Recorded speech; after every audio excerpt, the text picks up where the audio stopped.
Mr. Chairman, we have, I think, 6 people present. So, Okay. All right, great. So let's go ahead and Agenda packet. okay. All right, I've got it. we're starting the meeting now. okay. Thank you, Mark. You're welcome. All right, we all got our feet on the ground. Yeah. All right, so let's call the meeting to order at 5:06 p.m., June 4th. Mark, proof of posting and notice? Yep, it's posted on the bulletin board up front as always. Rich always does a good job posting at the airport, so I have no doubt that it's posted there. And then we sent it out via Notify Me to the people who subscribe to our subscription service, and it's obviously posted on our website. Got a whole afternoon full of them tomorrow. All right, thank you. You're welcome. The next section is public comment regarding the agenda items. And I don't know how you handle this, Mark. Will they raise their hand or? That would be, I think, the easiest way. Okay. I don't know how many, let me see how many guests we have with us. We don't have too many. At this point, there's 26 people on. Okay, you seem to have a better interface than I do. I know. Okay. I'm impressed. Thank All right. you. You want to just ask, Mr. Chair, why don't you just ask if anyone wants to speak, and then they can unmute themselves, and we'll see if that works. Otherwise, we'll do. If anyone would care to make public comment, now is a good time. I'd like to make a public comment, if that's okay. Yes, ma'am. All right, forgive me, I've got a baby on me right now, so if she interrupts, I apologize. But I wanted to address Mr. Maury's comment in the packet this evening. Could you identify yourself, please? Because people don't know who you are. Oh, sorry. Oh, I thought my name would appear. Anyway, Kyle Larson, Springfield resident. Some people are only on a phone call, so they can't see. Oh, that's right. Sorry, Mark. Thank you. No. Go ahead, Kyle. Okay. So I wanted to address Mr. Maury's assertion in the packet this evening that the uptick in complaints about the airport, the noise complaints, coupled with the decrease in flights, means that there's an unrealistic expectation from the residents regarding noise. Last year, it seemed that it was the opinion of some that because the complaints about the airport were few and far between, that the airport had been doing a really good job with the noise abatement. I know that my group, as well as other citizens, shared that information with residents, along with the procedures to file those complaints.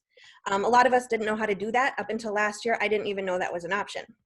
And it would make sense that the efforts that the Airport Commission went to and that the citizenry went to inform the public about the complaint procedures are in fact, in part, responsible for the increase in complaints. I think that attributing complaints to unrealistic expectations is detrimental to the relationship between the airport and the community. I'm very happy to hear that the Airport Commission is considering improving the noise abatement patterns for Maury, and I hope that means that the increase in complaints have had more of a positive impact and are not just being pushed off as unrealistic. Thank you, Kyle. Appreciate it. Would anybody else care to make public comment? I would. It's Leslie here. Okay, Leslie, go ahead. Yeah, Leslie Hayner, also Springfield. So specifically, I wanted to comment on a similar thing that Kyle did on the reflections section in the manager's report from the agenda packet. I'm concerned there that causality is being attributed from his raw data of noise complaints and oddly blaming the citizens. The increase in noise complaints being an unreasonable expectation of the community regarding the abatement map. You know, there could be many factors, even some unknown or unseen, contributing to the increased number of complaints, despite a decrease in Rich's personal business during April 2020. One cannot simply speculate as to a reason and decide that that's it. For example, not mentioned in his commentary is the likely significant factor of people being more aware, like Kyle said, than in past years, that they can even make complaints via various channels. Also, there have been many recreational flights during the month of April, not just from Rich's business. Thus, his assessment of how much flying was done during the month of April is likely inaccurate because he's using only his own business as a source, which skews the data. So all of that said, the new abatement procedure may or may not be better or worse, who knows? But I don't think the commission should make any decisions based solely on anecdotal commentary when there is much more data available to be collected upon which to make informed decisions on virtually any issue. Also, Commission would discourage including incomplete conclusions and commentary intended to influence decision-making in the future. Lastly, it has not escaped my notice either, as Kyle commented, that in the past, airport commissions saw very few complaints as a sign of success. Then when they started getting more complaints coming in, now it's the fault of the reporters and of their expectations, but not of the airport policies or pilots. So my question would be, at what point will Airport Commission actually just listen to the citizens and take responsibility, log the complaints without trying to explain them away? Thank you. Okay, thank you, Leslie. Appreciate it. Would anybody else care to make a public comment? Yes, Okay, go right ahead. Steve Ziegler, Yes, Steve? Town of Middleton residents. I would like to address the fact of Ms. Richardson being not reappointed, i.e. somebody that is very close to the airport and who has conditional uses of concern. I feel very demeaned that my representative or somebody that is pursuing the public opinion is taken off of the board. I would also like to thank the board for supporting Ms. Richardson, so it was not your decision, and I really appreciate that. And I would like to see it move forward to have a more comprehensive public input on the board. So a little bit off of center, but again, my thanks to Chairman Halleck and some other supporters of Ms. Richardson, and I feel that equal representation is of critical importance at this critical juncture of the airport and its possible expansion. Thank you, sir. Okay, thank you, Mr. Ziegler. Would anybody else care to make public comment? This is Jenny Pavlovic. Hey, Jenny, go ahead. Hi. Yeah, I submitted, Rich and I have been corresponding a little bit. I submitted a noise complaint for this past month, and I just wanted to comment that I think with COVID-19, a lot of us have been home a lot more and even trying to work from home, which can be difficult when there is a lot of airplane noise. And the things that I submitted to Rich, I do see that his lesson planes, I know the business has been down, but also the ones that have been flying have been making an effort to follow the noise abatement recommendation for the most part. The planes that I had a lot of issues with were ones that took off from the airport and turned directly over the neighborhood and didn't follow either the airport pattern or the noise abatement recommendation, or both. And there didn't appear to be any kind of weather reason during those times. So if those pilots could be talked to and asked to follow those, especially the noise abatement recommendation, because there doesn't appear to be a good reason why they're not doing that in cases, that would really help the neighborhood. And I don't want this to be a combative thing. I think the Maury planes are making an effort to do that, and it's really making a positive difference. I also wanted to comment that I do think that the neighborhood feels that we need representatives from the towns of Middleton and Springfield on the commission, because a lot of the time we're feeling voiceless, and I think that would go a long way towards doing this together as a community. So thank you for listening. All right, well, thank you. Would anybody else care to make public comment? Mr. Halleck, Steve Yes. Ziegler again. My apologies for coming in 2 times, but I significantly and sincerely support the idea of the towns being represented on the commission. It's become imperative that the towns are a significant part of this airport, and I would really appreciate your advocating for that support. Thank you, sir. All right, you're welcome. Anybody else care to make public comment?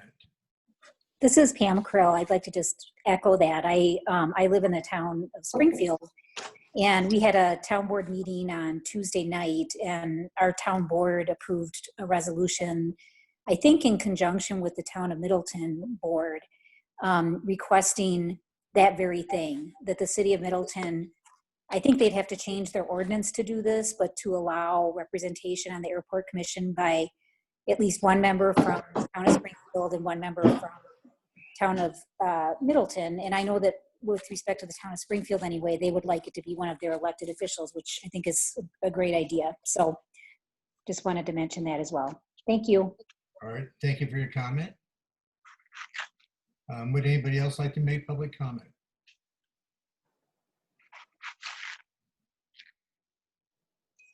Okay, with that, we'll close this section of public comment and move on to the approval of the minutes.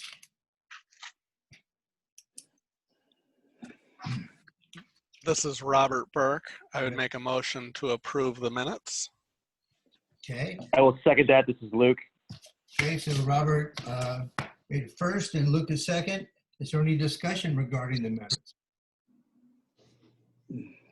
Okay, hearing none, let's call this for a vote. All in favor, say aye. Aye. Opposed? Okay. The motion passed, it sounds like unanimously. Yeah, Okay. Ray also voted. All right. Next thing is the chairperson report. I really don't have much, but I'm going to go through a couple of pieces real quick. One of the topics we'll talk about a little later, we go through the budgets. I met earlier this week virtually. I say I meet, but obviously it's all virtual these days, with Bill Burns. And I've talked to BOA about the CARES program. And BOA, I just got a text a little bit ago from Josh. So within the next few weeks, BOA is going to connect up with Bill Burns. And then we're going to start submitting invoices against our CARES gift, if you will, and contribution. And then, so that will be in place and will be in motion. The next item was the snow removal equipment. We had an interesting turn of events.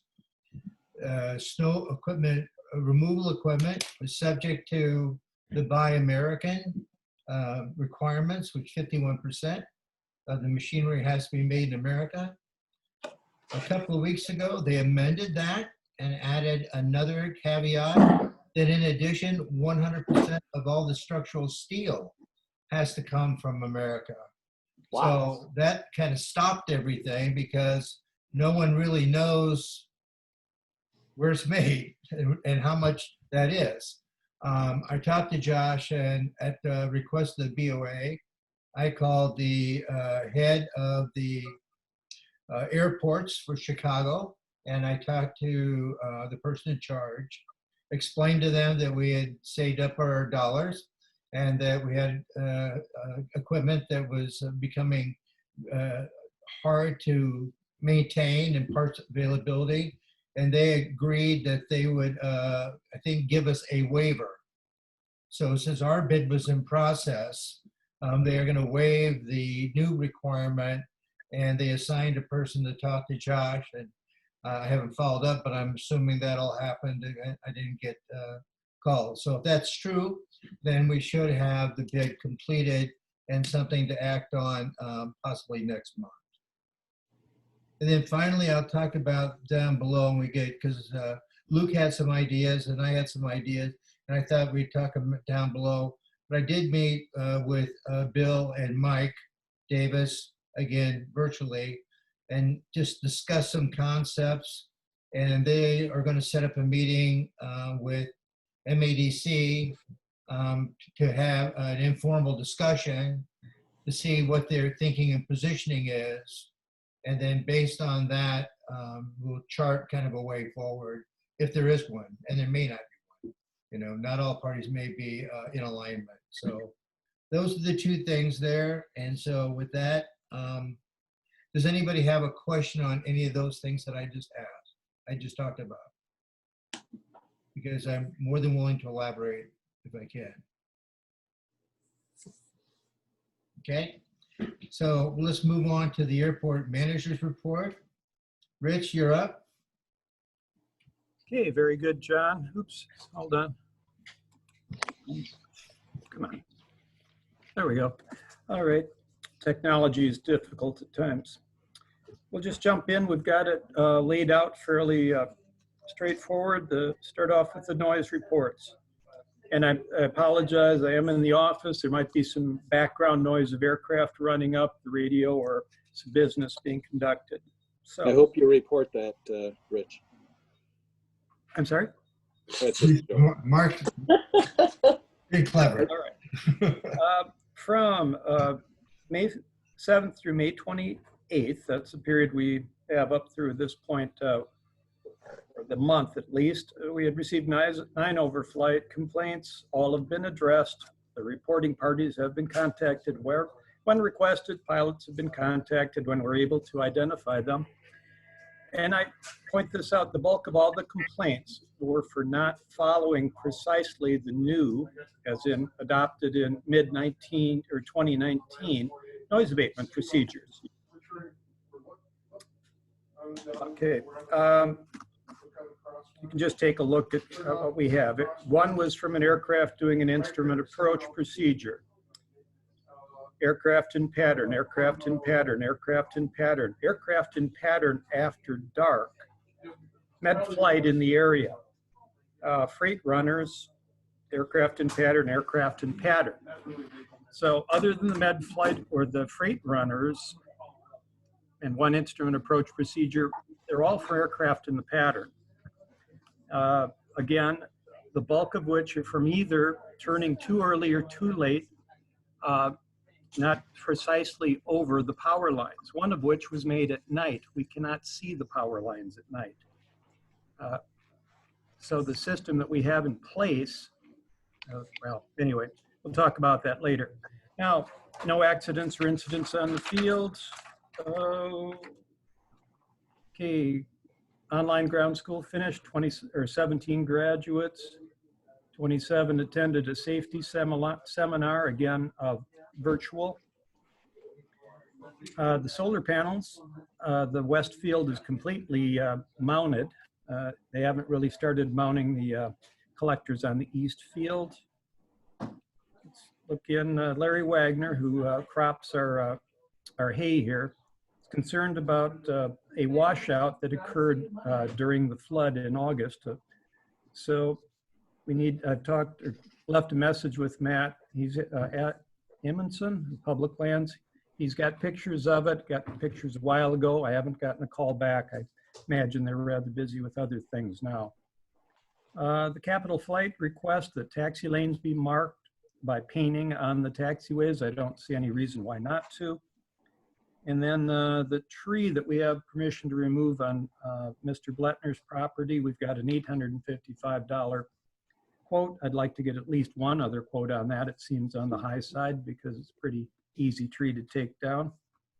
There was some question about Ted Davis and Biplane Rides of America. That's on the agenda further, so I won't mention anything else here about that. And then with the expiration of the lockdown or the stay-at-home orders, we have resumed flight instruction and charter flights. Okay, thank you, Rich. Does any of the commissioners have any questions that you'd like to ask Rich about any of this content? Hey, John, Commissioner Halleck, I have a question for regarding the noise complaints. I was wondering, Mark, could you scroll back up? I just had one question for Rich. So 514 aircraft in the pattern after dark. Are there any provisions for, this is repeated traffic use after a certain time at night or after dark? Are there any provisions in the noise abatement for any restrictions on that? I'm sorry, I haven't read it in a while, so I was just wondering if well, we have no curfew. And as you know, you need to get so many hours of nighttime and 10 landings to a full stop.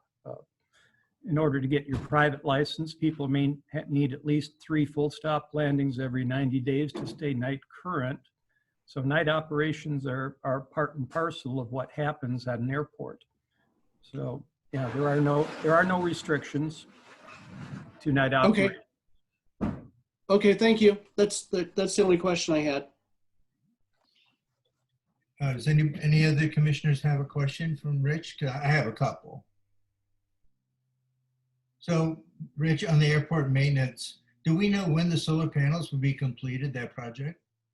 I'm afraid I don't. I was going to try to get a hold of Eric and get a report. I know they had asked permission to do some later work on it. I think they're really working against a deadline. Mhm. Pretty sure they're just focusing on that west area at the moment to try to get it up and online as soon as possible. But I don't know that. And then the bank stabilization, is that going to be then handled by Public Lands? Is that who does that for us? That I don't know. That's why I wanted to talk with Mr. Amundson and figure out what exactly we need, what our options are on this. There's a pond over there that was on the Quisling property. They used it to pump water for the sod farm when they donated the land. It was kept there. It washed out. It's pretty much surrounded by willows at the moment. So, but it looks to be an unstable bank, and I can understand why Larry doesn't want to run his tractor anywhere near it. So, Yeah, okay. And then finally, on the trees, this is the one on south of the airport, but what about the other trees that are at the subdivision at the approach end of two-way to the north? I think you'll have to ask Mark about that. Yep. And I was going to add to that too. I have not yet begun contacting people over there. All right, so you need to follow up on that if you may. Yep. Okay, I think that is my answers my questions. I have no more. If none of the other commissioners do, then I think we can go ahead and go on to the next item. And John, I just wanted to add that I Yes. will be letting the town of Middleton know as well, because that area on the hill is in the town of Middleton, which a lot of people don't realize. So I definitely will be in touch with the staff at the town of Middleton about that as well, so they know what we're doing. Okay. Yep. All right. Thank you. Thanks, Rich. Thanks, Mark. That brings us down to the election of commission officers. The two officers are chair and vice chair. And we'll do the chair first. What I'll do is I will ask for nominations. Then I'll ask the person if they're willing to accept it.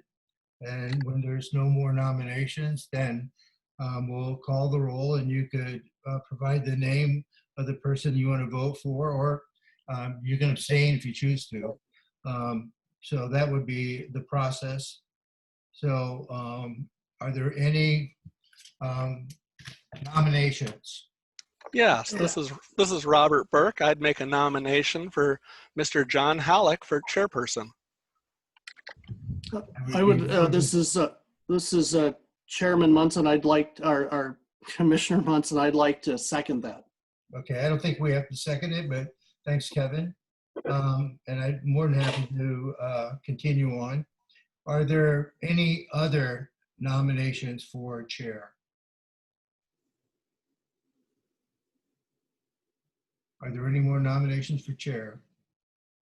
Okay, hearing none, we'll go ahead and call the vote. So, Mark, if you want to just call the roll. Would you be okay with that, Mark? Sure. Commissioner Burke, Aye. Commissioner Fay, Aye. Commissioner Munson, Aye. Commissioner Bond, Michelle, I didn't hit unmute. Aye. okay, thank you. Commissioner Third, Aye. and Commissioner Halleck. Aye. Okay.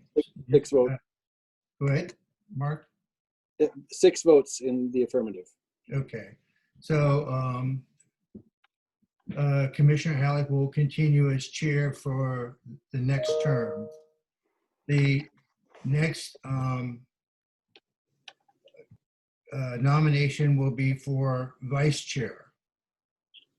I'd like to make, Mr. Chairman, this is Luke. I would like to nominate Robert Burke for vice chair. okay. All right. Are there any more nominations for vice chair? Michelle? No more nominations. Okay. I'd like to nominate Kevin Munson for vice chair. And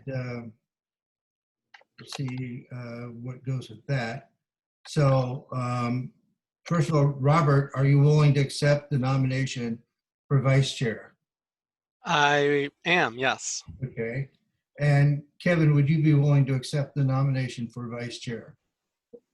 Yes. Okay. Are there any more nominations? Are there any more nominations? Hearing there are no more nominations, this is closed, and we will go ahead and take a vote. So Mark, again, will you please call the roll? Okay.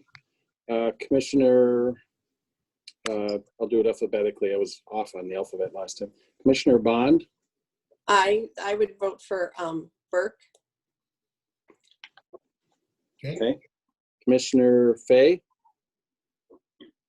I would vote for Munson.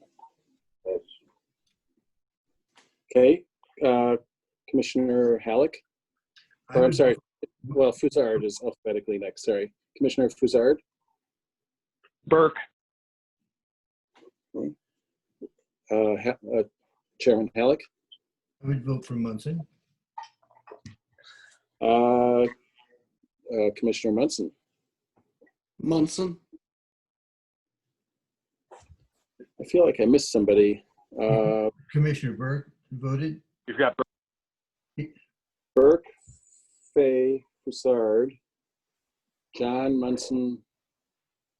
Michelle, did I ask you for? Yeah, I You did. did, yep. You started with me, yep. To be fair, to be fair, you skipped me. So I'm sorry. I'll vote for Burke to make it a nice tie. I'm sorry, Robert. I can't believe I did that. I don't have an alphabetical list at the moment in front of me, so I'm sorry about that. Okay. So hearing the vote being 3 Burke, 3 Munson, neither nomination passes, and Commissioner Burke retains the position of vice chair. Congratulations. Okay, so now we move to the next. Good job. So we go to the next item, which is the noise abatement procedure. And with that, we'll let Mr. Maury go through the procedure and a discussion of it. Okay, as you're probably aware of, we changed in an attempt to be a little bit, or be more, not just a little bit, but more responsive to our neighbors. John pretty much put this together with our help, a very specific noise abatement procedure where we're supposed to track precisely over the power lines, go out to Highway 14 and turn down wind. This is assuming landing on runway 28. The runway 10 and the grass runways were pretty much left as they had been in the past. Let's just do some history. 2018, prior to this, and during which we had people far more aware of what was going on out at the airport, we had a total of 33 noise or overflight reports. 2019, middle of which we adopted the new noise abatement procedure. In 2019, there are 83 noise or overflight complaints so far in 2020, and this was a month or a couple of weeks ago.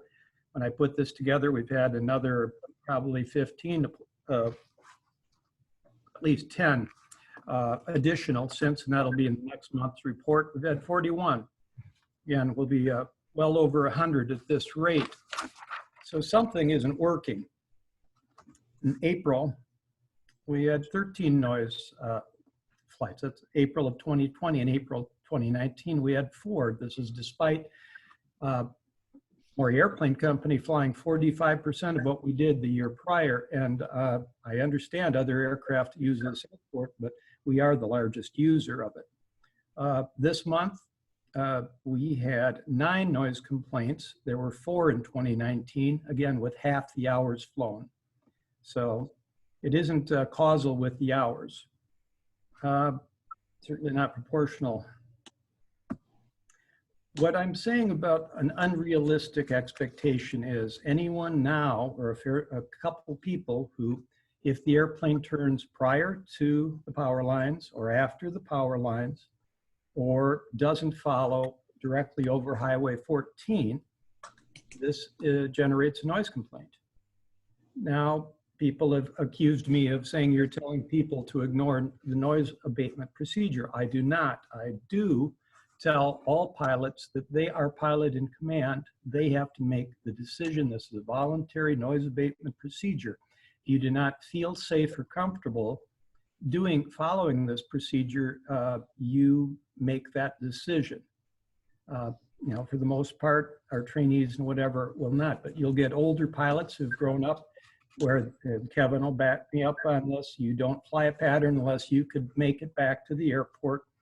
You don't fly a downwind that wide. So out over 14, most likely if there was an issue, which is very rare, you'd be landing off field as opposed to back on the airport. So there are people who choose not to follow that procedure. I am suggesting that we simply go back to the original procedure, which was to turn, if you're taking off on runway 28, you would turn to a 300-degree heading, which we do now. Currently, with the new procedure, we wait and we turn over the power lines. What I recommend is simply going to pattern altitude, 1,928 feet plus or minus, powering back and starting that, your crosswind turn at that time. This is eminently fair to people because at the moment, anyone who lives in close proximity to those power lines is always having, or 98% of the time, they're having aircraft over their heads. The argument that an aircraft at pattern altitude is somehow some kind of hazard, it doesn't hold water at all. It doesn't make any sense. It's as quiet as it's going to be short of in the glide when it comes on down. So this takes more into account aircraft, different performance standards. It takes into account that at nighttime, we can't possibly fly this procedure. So anytime we have a night student up or a night person getting currency, they could be generating noise complaints. It makes no sense. The procedure that we had prior had been gone over by the FAA not once, but twice, and found to be more than safe and adequate. This was back 2008, 2010 area. And I've got the information, if people wish, for that, to get that as well. But what we're, again, the expectation is every aircraft will follow this precisely. That isn't even possible at times. You have to expand the pattern when there's more traffic in it. You have to contract it when there's less, or you do contract it when it's less. With the flight tracking software that people are using and saying this airplane was low, they're not taking, you only have one aircraft on that, shown on that flight track. There may be a very good reason why this aircraft made that turn to avoid another aircraft, to keep the proper spacing. Also, the altitudes being read out are being used as this is the air absolute, and that is incorrect. This is based on a standard atmosphere 2992 pressure. I can go into great detail on this if you wish, but essentially a lower or higher than standard pressure will throw this altitude readout off. Also, transponders are calibrated plus or minus 200 feet That's where they're supposed to be within that range, and the air traffic control won't give you any grief about it or mention it unless you're at least 300 feet off your report. So what you're looking at is at best an approximation of altitudes. With people with emailing me tracks of aircraft with altitudes and saying this is below pattern altitude. I try to explain that this is not precise. It has to be looked at as an approximation. So in any event, this is what I would like to see happen. I think it's a far fairer for those people that have live under that power line or in close proximity to it. And it's every bit, it's doable as opposed to this, which is impossible to do at night and difficult for others to follow. It's counter to what the FAA would have us do. I'm okay with it being counter, but those aircraft that are largely, someone from a transient who doesn't know the area, who follows normal, what the FAA requires or requests as they call a standard pattern, will be the ones that climb out, turn out within 400 feet and go right over Hickory Woods. We do our best to educate those people not to do that. When they come in, we have signage all over the place, but occasionally people will, they go back to what they were trained to do. So that's an explanation as to what occurs. We do our best to educate everyone that comes in here. Okay, thanks, Rich. Commissioners, do you have any questions for Rich regarding this? So this is Sure. Robert. Just make sure I understand correctly.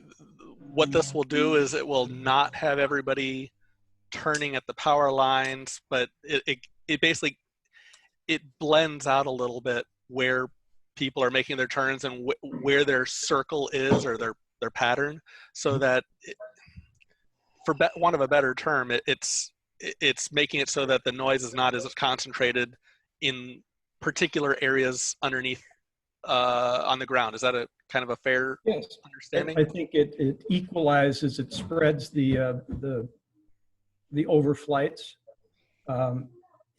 Again, when you're at pattern altitude, when you have throttled back, that's when you make the turn. On a cold day, you would make that, most aircraft perform better. Well, they all perform better, but you may be turning earlier than you would on a hot summer day. But it does democratize the process. The people that have, for whatever reason, have insisted on over the power line, because then it definitely won't go over their home, are going to have to share a little bit of the burden with everyone else that is, that is unfortunate enough to live over where the area that has been designated as the turn. So it is a far fairer system, and it's every bit as safe, if not safer. I think the new procedure basically takes into account also the characteristics of the aircraft. So the angle from the ground to pattern, Robert, is going to be different based on the performance criteria.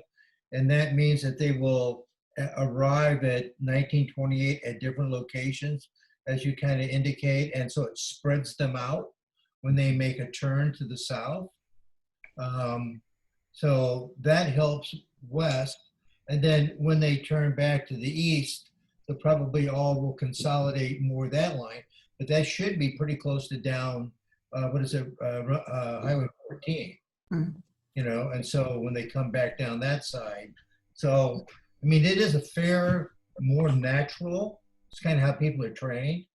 And I think it does achieve the dilution factor, if you will, over the area. That's my perspective.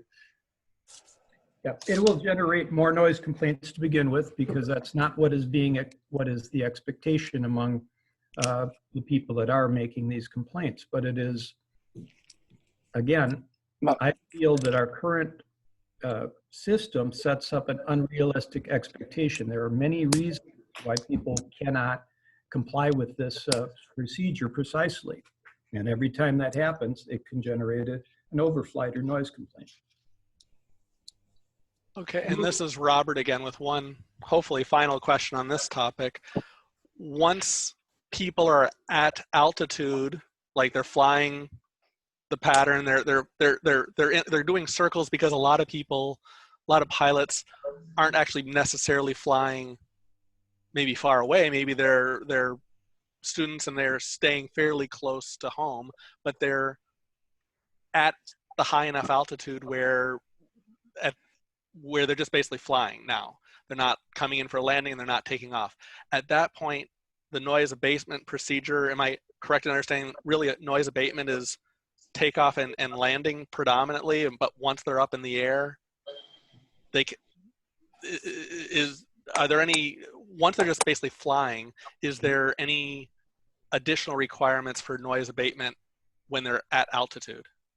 When they're leaving the pattern, we have, again, suggestions as to what should occur, how you exit the pattern. That's further down on the at the bottom, or yeah, that's actually above, and then you have the staying in the traffic pattern. I don't know if yeah, you can see that on departure. It's up on the screen right now, and then again, you still have to climb out up to 1928. Pattern altitude before turning on course. Runway 10 taking off to the east. You're going to turn over the highway if possible, or in between the highway and Parmenter. You're going to head north. You're going to climb to 1928 before turning on course. Grass runways. Going north, you can take it straight out, or until pattern altitude. Going south, I would suggest, you could take it straight out, but you definitely, if you make a turn, if you do the turn, it's going to be a left-hand turn over 14 and up over 12 and out. Okay, thank you very much, Rich. Thank you. Any of the other commissioners, do you have any questions? Is there any room for public comment here? Really, Mr. Ziegler, there isn't. And you're sure you would like to stick to that? I am sure I'd like to stick to that.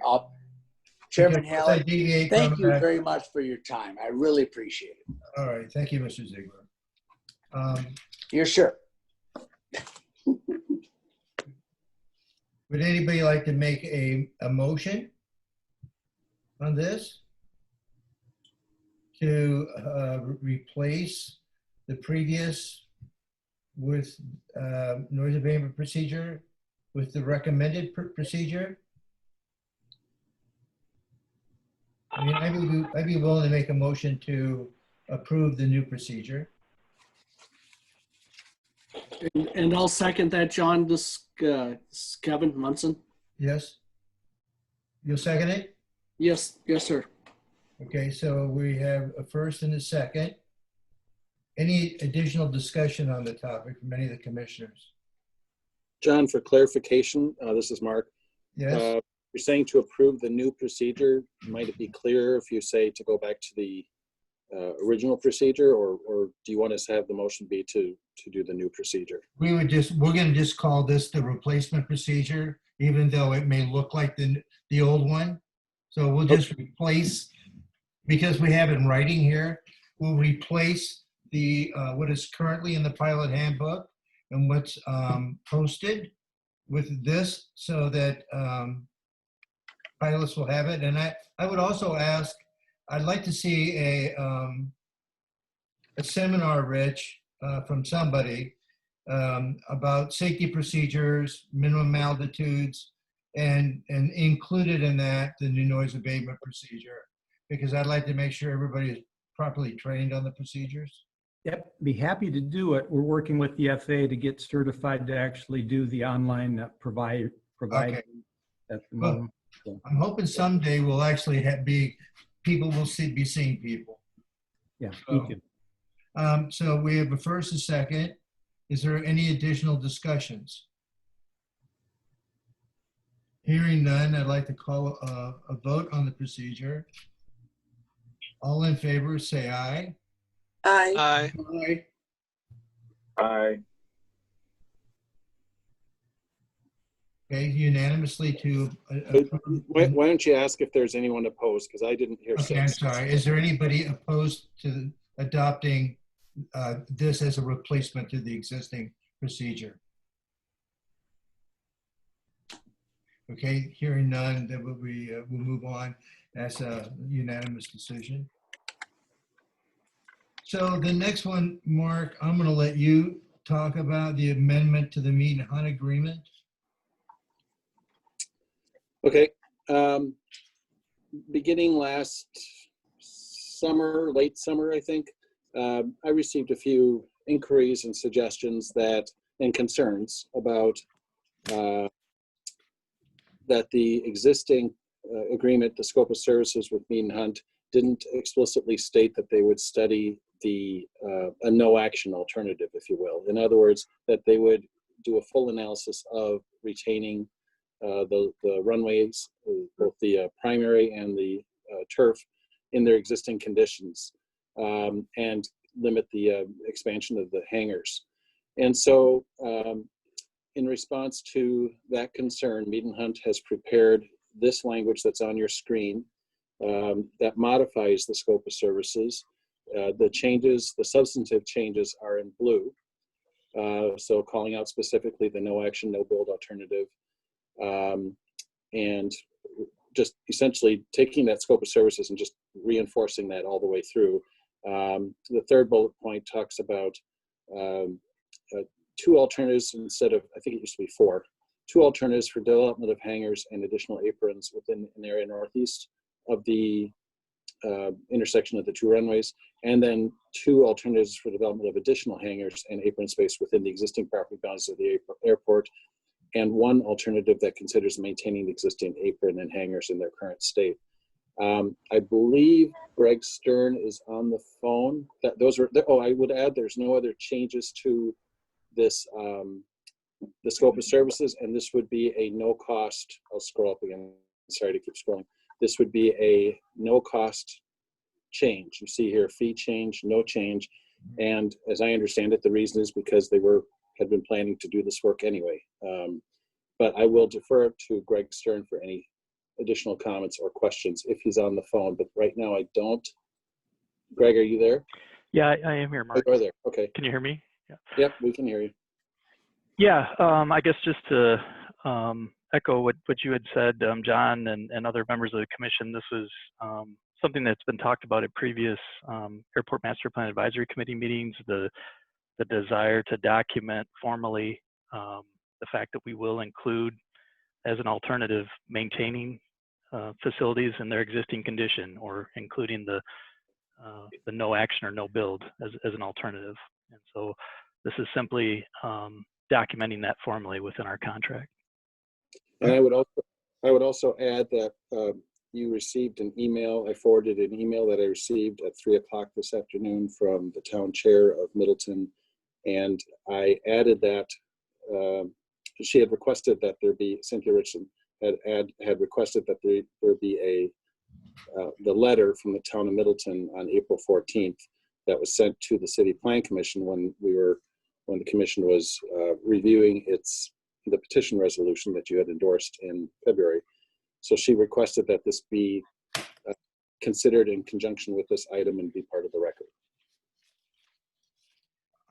I was at the ANPAC meeting when they requested the no build option, and their fear was that, or some people's fear was, Meat and Hunt was forced to pick something that was different than what we have today.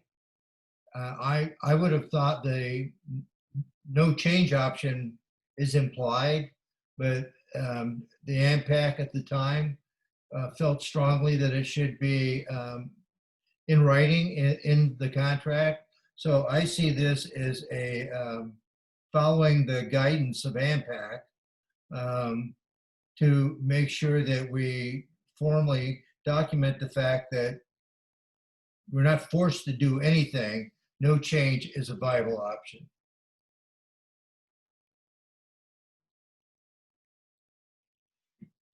Go ahead, Mark. I don't have anything to add.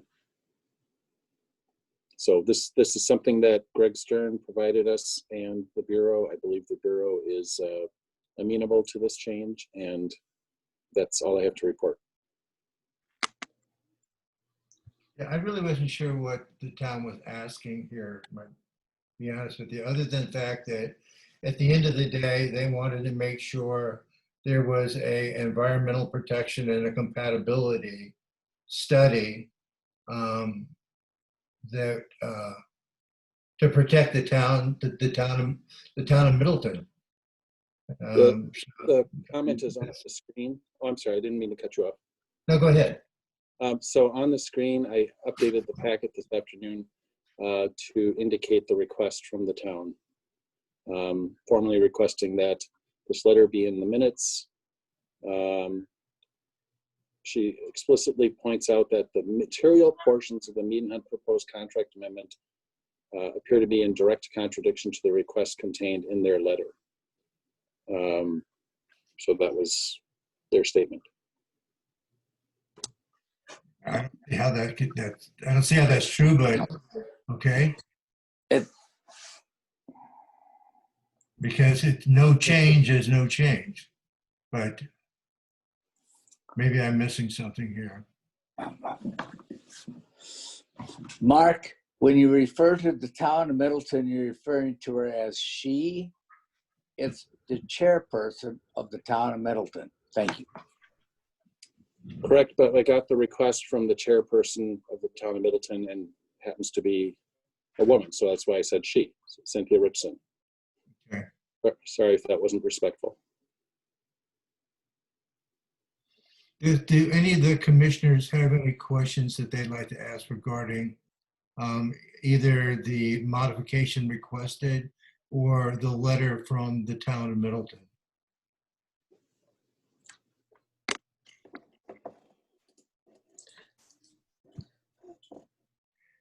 So I would make a recommendation that we approve the change. I believe it's consistent with AMPAC's request.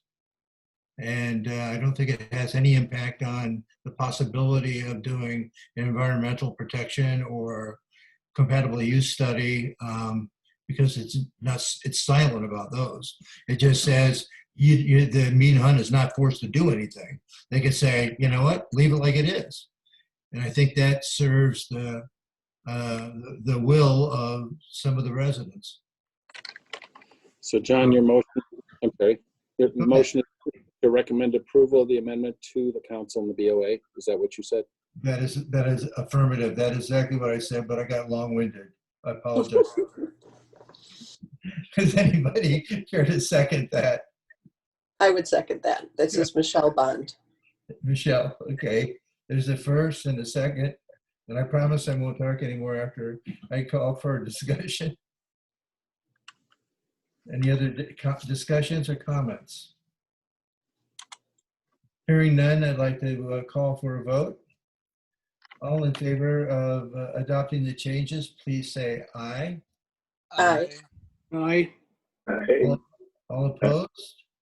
Same sign? Hearing none, this passes unanimously.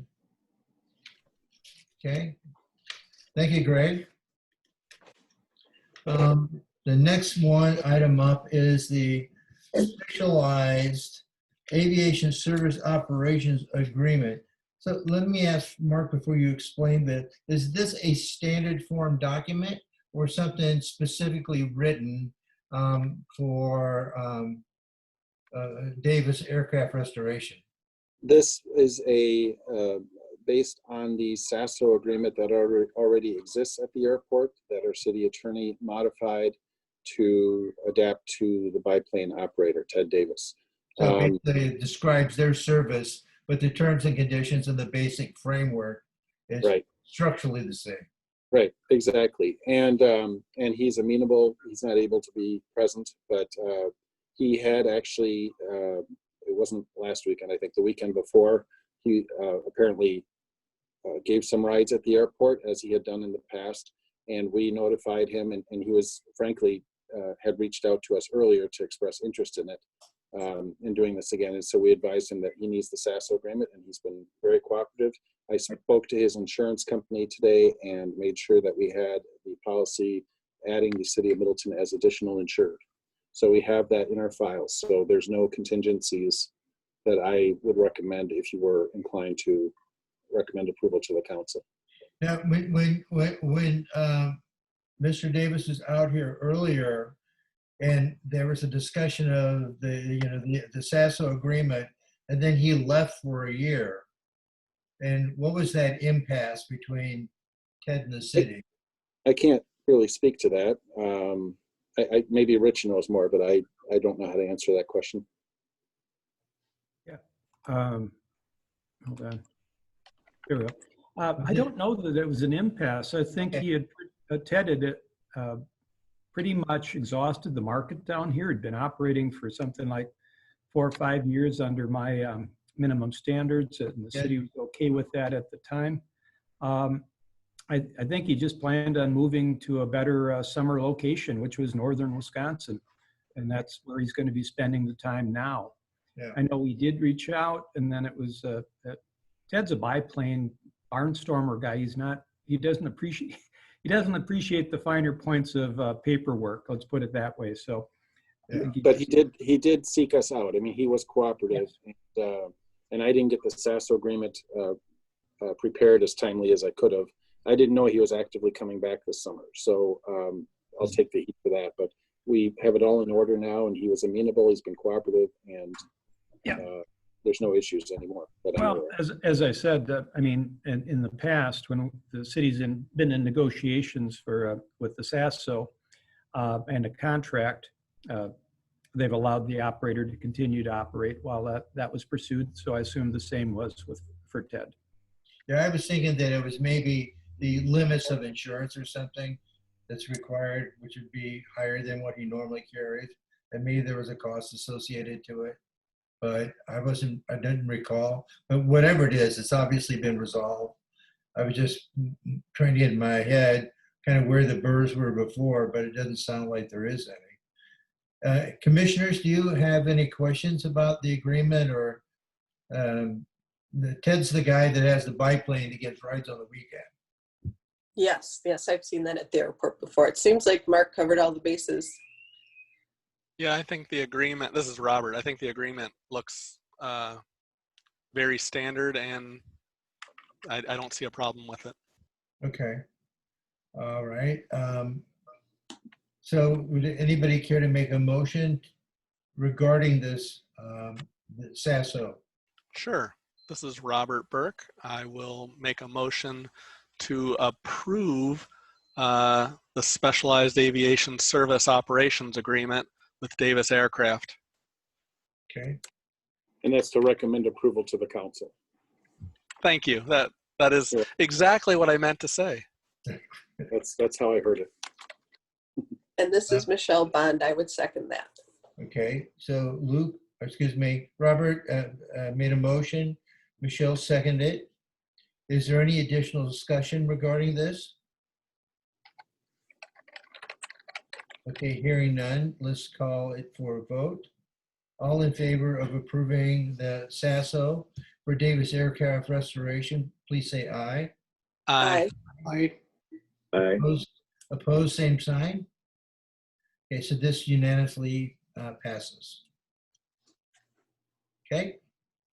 So that brings us down to the financial statements. Hopefully there are a lot of them, so we won't get them too mixed up. So the first one, which is just the enterprise fund, which shows the numbers through April. It doesn't show, it shows on the column down below airport grounds maintenance. It says 22,433. Great, that is the correct one. That is the cost of repairing our snow removal equipment. So that's what that is. The other numbers, sorry. I got too many things going here.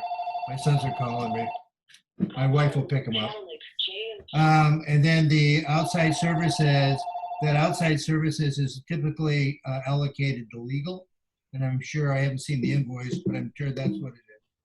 So as you can see, as we go through the years, the amount of money that we take all the money, it's kind of like a farmer.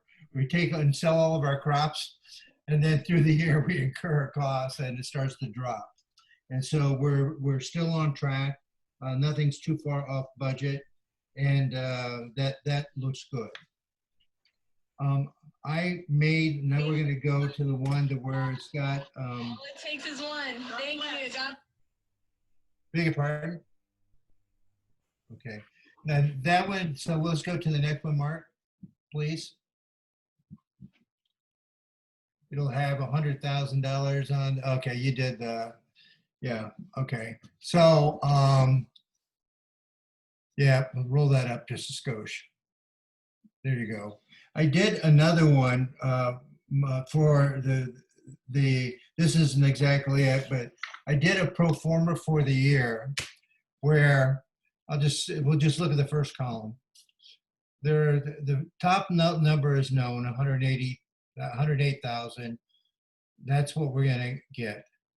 The FBO land lease, we know that was baked in. The fuel flow was baked in. The crop rent's baked in. The solar rent was baked in.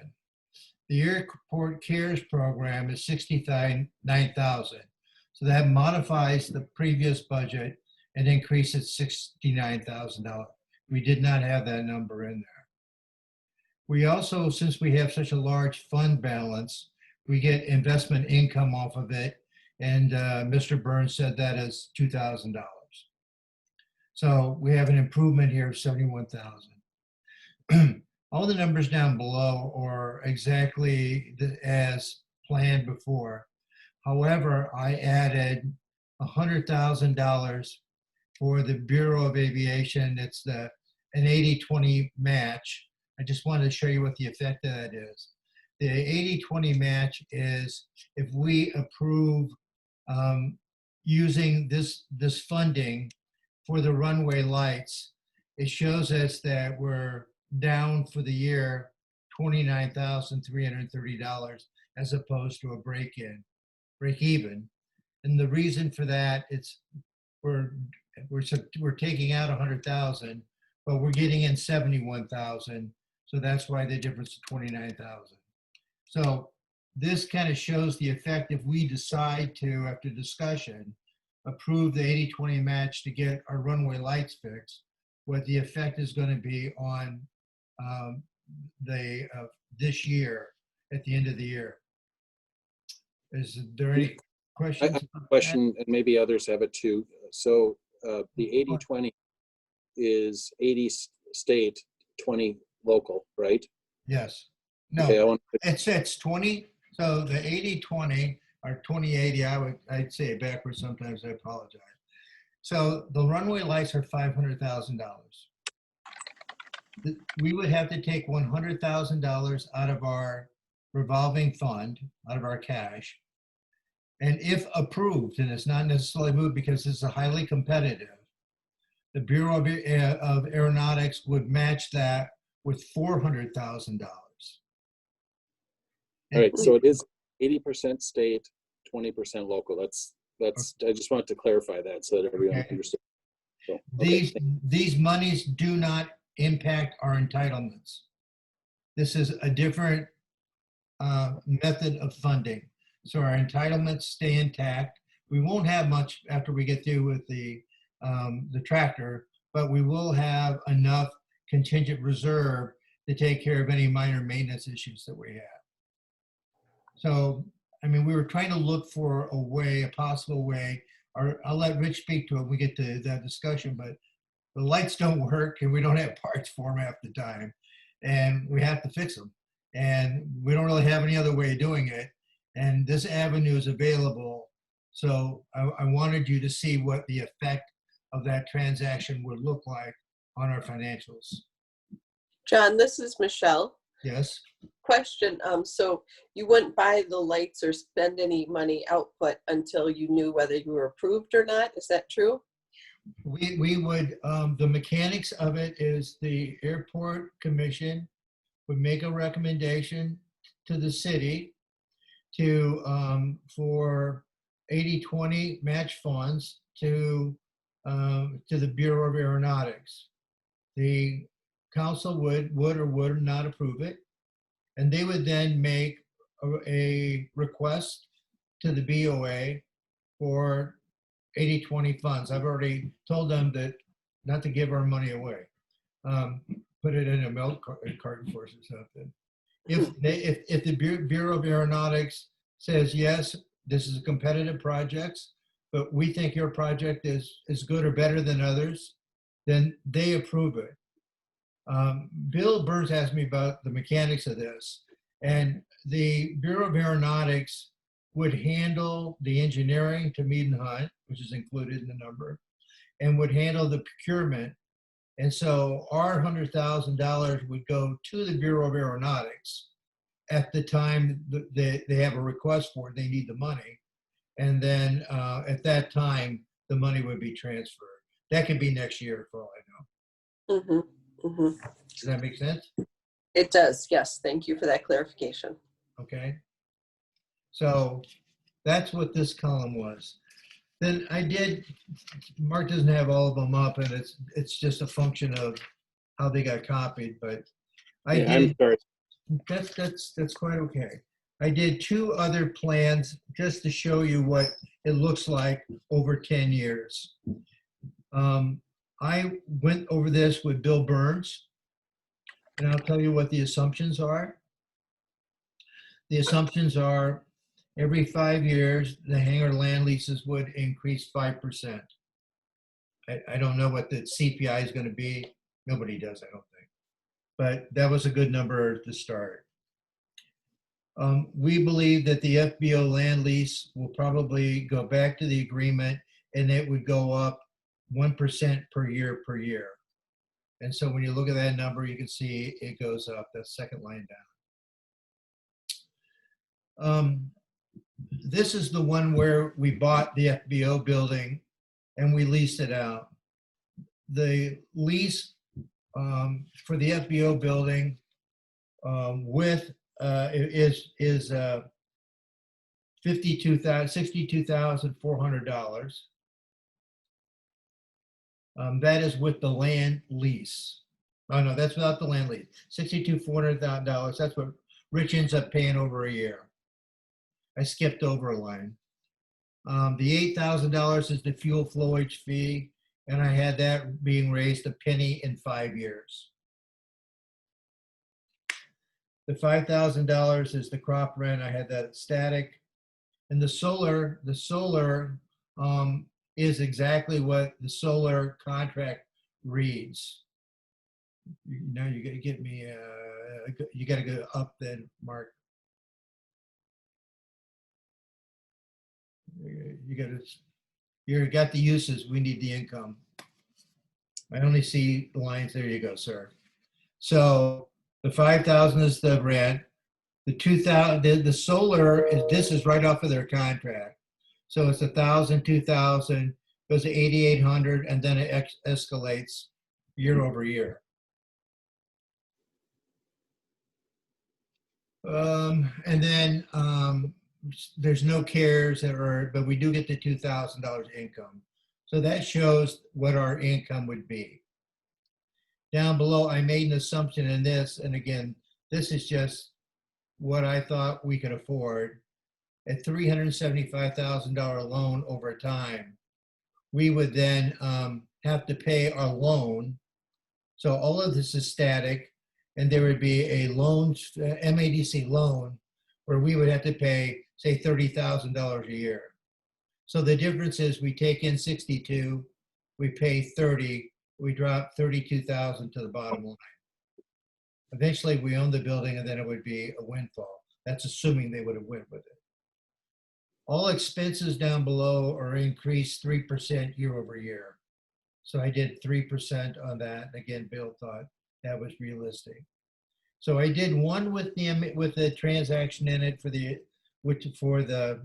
MADC building or terminal building at 375 and a term loan, and one without it. And it just shows that in 10 years, if you don't do it, your cash drops down to 163. And if you do it, your cash goes up to 487. Okay. So this kind of gives us a jump start on our budgeting going forward, because we'll have to produce a budget. But also it gives us some indication as to why we think that it's a good idea for the airport to own the MADC building, right? And there's a threshold about what can be paid for that. And so Luke and I exchanged, before I go into the Runway Lights, Luke and I exchanged a couple of emails today. And one of the ideas was maybe a GoFundMe or some kind of a campaign that maybe we could raise some money in that. Luke, you want to elaborate? Luke? Did we lose Luke? He sent me a message that his video had, that he had a video problem, but he was participating by audio. Luke, you are muted if you are there. Okay, well, one of the things that we talked about was this GoFundMe idea, which I would be more than happy to participate in personally. But what I suggested to him is maybe we can divvy this up enough ways to where the airport commission pays, the airport pays $375. Maybe the MADC agrees to take a little less. Maybe the city will throw a little bit of money in, and maybe GoFundMe could raise some money, and collectively we could raise enough money to get the airport, the terminal building. You know, it's kind of a complicated strategy, but if you slice it up small enough, it may be palatable. At the end of the day, it also helps fund MADC with money, and MADC can use that money to help the community grow. So there may be something in for everybody in it. MADC gets more money to reinvest in the community, which helps MADC, which helps the community. The airport kicks in whatever it can afford. Some locals, I mean, I don't know, maybe Diane Baldwin might want to rethink it. You know, I could come in for some money, Diane could come in for some money, some other people could come in for some money. Maybe we can carry, 30% of it, I don't know. And, we all work together for a goal. So that was a thought. And there may be ways to do it if we're creative. But Mike and Bill are going to go ahead and talk to MADC, and we'll see how that conversation goes, and see if there's something that we can kind of work on. So, John, Luke apparently also is having audio problems. He can hear everything, and he told me he doesn't have anything to add. All right. Thank you, Luke. Chairman Halleck. Yes. Kevin Munson here. What were the numbers that you were looking at financing for the building, as opposed to cash up front, and then how much would we finance? Well, we were fooling around with a bunch of numbers. I was, but my original assumption was the building would be depreciated under a normal term, and the value of the building, based on the amount of time of ownership, would be about $375,000. Okay. If that is financed over a period of, say, 10 to 15 years, you could probably get the payments down to $2,500. And that would be the number, the 30,000 we're talking about here. And then the lease would be what it is. And I don't even show it escalating. And then the difference would go to the airport. It would go to the airport fund. If, let's say it's $1 million. Okay, if it's $1 million, and an idea might be the airport commission puts up $375,000, and that leaves $625,000, and we split it into thirds. Maybe MADC takes $200,000 less. Maybe the city can come in for $200,000, and maybe a GoFundMe or a campaign can raise 200,000. And then everybody takes part of it. You know, it's a community effort. And what it does is that it helps the taxpayers by keeping the city from having to fund it. So, I mean, Sure. I know when I talk to Mike and everybody, well, you know, not every commission has a positive cash flow, but I hate planning for negative cash flow. That's not in my DNA. My DNA is how do I at least break even? And I think we could do it with a little bit of creativeness, but it just depends on what everybody wants to do and if there's a way forward. I think it's worth a conversation, and I think it's worth a continued effort. And I think Mike and Bill are going to take that forward. And we've got Robert and we have Luke, who are on the commission, also on MEDC, on the Common Council, and they can take all these piece parts and they can see maybe there's a way the puzzle fits together. But I'm willing as an individual, and I think others are too, maybe we can set up a little bit of a fund and we could try to come up with some money on our end. I'm not interested in buying the terminal and giving it to the city and having it called the LA terminal. I don't need another monument. I'm going to do something like that. I'm going to give it to cancer research. I don't think I'm going to buy a terminal building, but I will help, and I think others will too. So I think that's something to be taken offline and continue the discussion. So Okay, thank you. Okay. And the final item I have here is the recommendation for the replacement of the runway lights using the 80/20 funds. So Rich, you want to just real quickly go over the state of the lighting and the issues? Will do, John. Really, the lighting has a 10-year lifespan, is what the state says. The state engineers. We were on a tight budget when we built this airport. We have cable laid in the ground bare. Well, it's insulated, obviously. It's not in conduit. The lights themselves, the runway lights, taxi lights, seem to be just fine. They work out all right. It's the runway end identifier lights, which are the strobes at the end of the runway, which regularly go out. And then especially if there's any type of a lightning or strike. And then we do have spare sets of boards at the moment, but they're pretty much custom made, the circuit boards. And then the PAPI lights, precision approach indicator angle, I believe is the proper term. They have a tendency to go out, and when they go out, then it's going to be a while to get them back up and running. Now, either one of those lights out reduces our utility at this airport. Our instrument approach procedures, our minimum visibilities go up when our lighting goes down on that. So it would be very useful to replace all these old incandescent bulbs with LEDs, get it in conduit, get it actually up to where it really should be, and then we should have a solid system that's going to last, well, again, they'll say 10 years, but we're already 16 years on this, and I'm sure that the newer stuff would last every bit as long. How long was it down last time? The runway end identifier lights were down 3 months, and part of that was the COVID issue and not being able to get a workman in here. But yeah, 3 months. Yeah, I might add the comment that I asked the Bureau of Aeronautics, is it possible just to change out parts? And they said the entire system has to be replaced. So you can't just upgrade some light bulbs or the runway end identifier lights. The entire system comes out as a unit, I guess, and then gets replaced. So there's no way to piecemeal it in and spend, 50,000 here and 50,000 there. You're all in or you're all out. There's nothing in between. So, and in the process, we'll be shut down for a while, if I remember correctly. I'm not exactly sure of the logistics of it, but it doesn't matter. I mean, they have to be replaced. Mm-hmm. I mean, what are you going to do, right? Exactly right.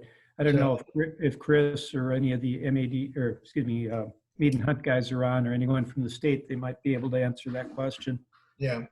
Well, I think we have an opportunity, even if we get everything funds approved, we'll have time between, if we make a recommendation. I mean, we have time, you know, it's got to go to Mary, it's got to go through all these channels. We can certainly find that out. And if it's, I just don't know what options you have, honestly. Eventually, we'll have to replace it. I just want people to be aware that there's going to be a cost of operations as well when it goes in. I guess that's the wonderful beauty of owning an airport. So I would like to make a recommendation that we recommend to the council that using 80-20 funds, of which $100,000 would come from the airport revolving fund, to replace the runway and runway in lights at an overall cost of $500,000. Is that clear, Mark? Yes. Okay. Is there anybody willing to second? So basically, I'll second that. Ray is Ray, seconding. Yep. Okay, so Halleck made a motion and Faye second. And John, just for the minutes, which you cited the reels, the runway and identifier lights, but you meant essentially you're saying the entire lighting system. The entire lighting system, it's a unit. Right. So we don't need to call out the reels and the pappies and all that, or did you want? It's all got to be changed out. That's what Josh said, and I'm taking it. You know, if we once we approve the money, we could get all the clarifications we want, and because we don't even know if they'll allow us the money. Again, we have to compete with others, but we should get started with it. So I have a motion and I have a second. Is there any further discussion on requesting funds from the airport, the Common Council, for the replacement of the runway lighting system in its totality? The motion reads to recommend that the council seek 80-20 funds to replace the entire lighting system. Right, and at a cost, you should tell them what the cost is. Okay. At a cost of $100,000 to be paid from the airport fund. With the local match, with the $100,000 match to be paid by the airport fund. Okay. And the $400,000 is an 80-20 Right. fund and match. So they know what it is, they know what it's going to cost, and what it's for. Okay. So hearing no discussion, I'd like to call a vote. All in favor, say aye. Aye. Aye. Opposed, same side. Okay, so we have that approved. Future potential events and agenda items. I have intentionally not put the not boxes on because I kind of thought we would have Brad in person where we could, I'm kind of looking forward to seeing you guys. You know, I like the farm, but it's getting a little boring out here. So I'm hoping that we can get together for the next meeting. And then I don't know if we might know something on the SRE equipment. And if we do, and we have a number, we can approve that from the entitlements. Is there anything anybody else has? If you don't have it now and you think about it, if you'll email myself or Mark, we make sure that it does get on the agenda. Yep, just one quick thing, John. We've got the Chapter 93 and Maury Airplane Company and I believe Capital Flight have canceled out all in-person events that are going to be happening. Everything's going online. Now, one thing that Chapter 93 is going to be doing mid-month on the 20th is they're going to have a bring your own everything widely spaced picnic sort of on the ramp or over by their hangars. So It's going to happen on the 20th. It's going to be a chapter event only, and it's for people that feel comfortable being socially distant in a small, relatively small group. So I had no objections to it. I thought I'd pass that on to the airport commission. Okay, absolutely. So it's their club only, on the ramp, bring their own stuff, and stay spaced. I assume they're gonna bring the tables, and they're gonna take care of all of that. Yeah, everyone's bringing their own chairs, tables if they want. They're going to stay in their own units. You know, a family can obviously be together. Mostly they're getting tired of being at home too, so they wanted to come out and, if nothing else, be together in a distant manner. So. Okay, great. All right. With And that, John, I would note the next meeting is Thursday, July 2nd.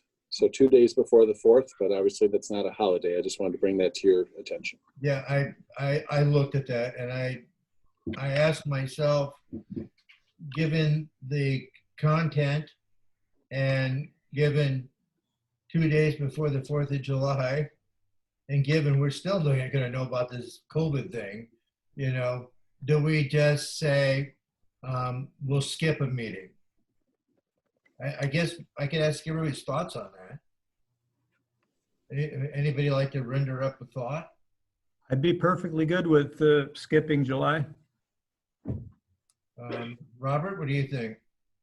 I'm fine with it too, but I would say if there's something that happens in the next 2 weeks that's important, Yeah, we should leave it as a tentative maybe.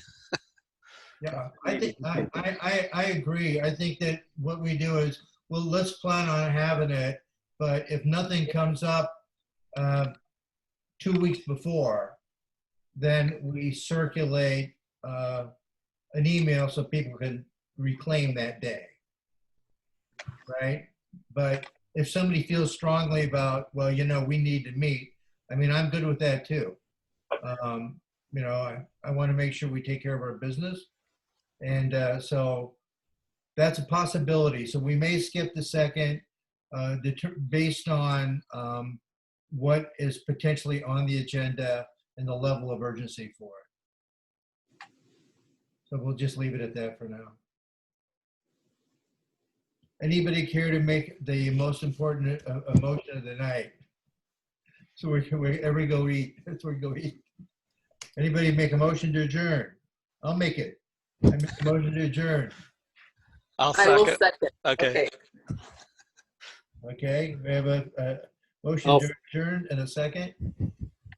Any discussion? Hearing none. All in favor of adjourning, say aye. Aye. Aye. Aye. Opposed? Okay, motion passes. Thank you, everybody. I appreciate it. I appreciate your confidence, and I'll try to do the best job possible. Okay. Thank you. Have a wonderful night. All right. Thank you. Appreciate it.